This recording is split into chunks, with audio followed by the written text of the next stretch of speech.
सुप्रभात। जय श्री कृष्ण।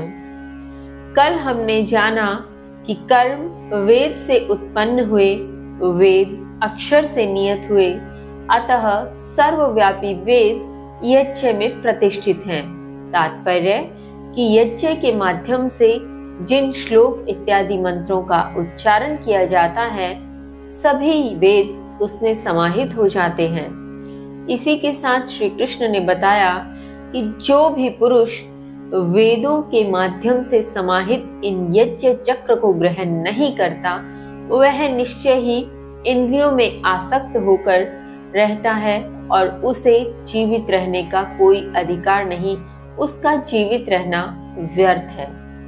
इसी क्रम में श्री कृष्ण आगे क्या बताते हैं, जानते हैं। श्लोक संख्या 17।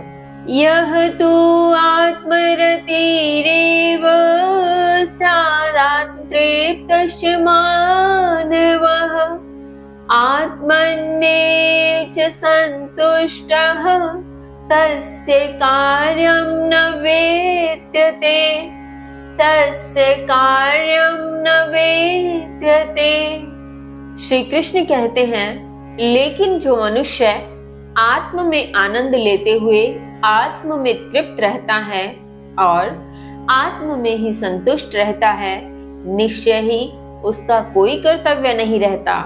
भावार्थ, यहाँ श्री कृष्ण गत श्लोकों के माध्यम से बताए गए सभी कर्मों से इतर उस मनुष्य के विषय में बता रहे हैं जो मनुष्य आत्म में आनंदित है, जिसे किसी प्रकार के इंद्रिय सुख की लालसा नहीं है, जो आसक्ति से रहित है, जिसे किसी प्रकार के भोग की आकांक्षा नहीं है और वह आत्म में ही संतुष्ट है, आत्म में ही तृप्त रहता है और आत्म में ही आनंद लेता है।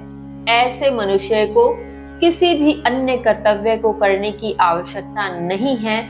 ऐसे मनुष्य के लिए अन्य कोई कर्तव्य शेष नहीं रहता, ऐसा श्री कृष्ण बताते हैं। आगे कहते हैं, श्लोक संख्या 18 है।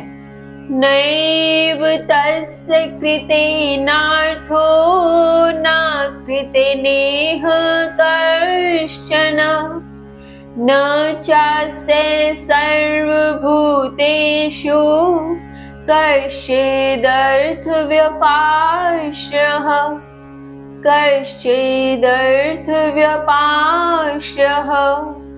श्री कृष्ण कहते हैं, निश्चय ही उसका न तो कर्म करने में कोई प्रयोजन रहता है, न ही कर्म न करने में कोई कारण रह जाता है और न ही समस्त प्राणियों में उसका किंचित भी शरणागत का प्रयोजन रहता है।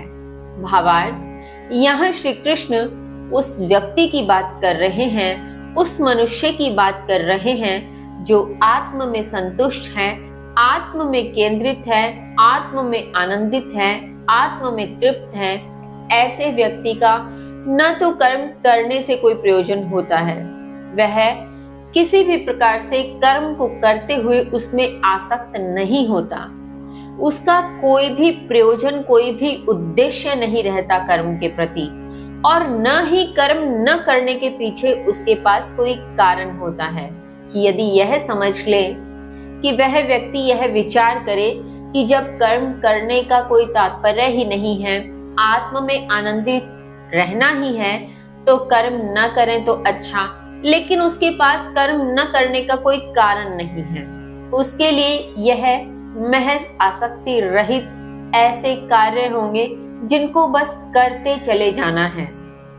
उसका न कोई विशेष प्रयोजन होता है, न कोई विशेष कारण होता है, और ऐसा व्यक्ति समस्त प्राणियों में शरणागत प्रयोजन भी नहीं रखता। तात्पर्य, वह किसी भी कारण से किसी पर आश्रित नहीं होता। उसके स्वयं का आनंद, उसके अंदर की संतुष्टि किसी और के संतुष्ट हो जाने पर अथवा किसी के द्वारा प्रशंसा अथवा अन्य शब्द कहे जाने पर आश्रित नहीं होती। वह किसी भी माध्यम से महत्वाकांक्षी नहीं होता, किसी भी माध्यम से अन्य के द्वारा कहे जा रहे शब्दों पर आश्रित रहकर अपने आनंद को न कम करता है न ही त्यागता है। वह प्रति क्षण स्वयं में आनंदित रहता है, स्वयं में संतुष्ट रहता है और बिना किसी प्रयोजन अथवा न मना किए जा सकने वाले कारण को त्यागते हुए केवल आसक्ति रहित हो अपने कर्मों को करते चले जाता है। इसी क्रम में श्री कृष्ण आगे क्या बताते हैं जानेंगे कल। तब तक के लिए जय श्री कृष्ण।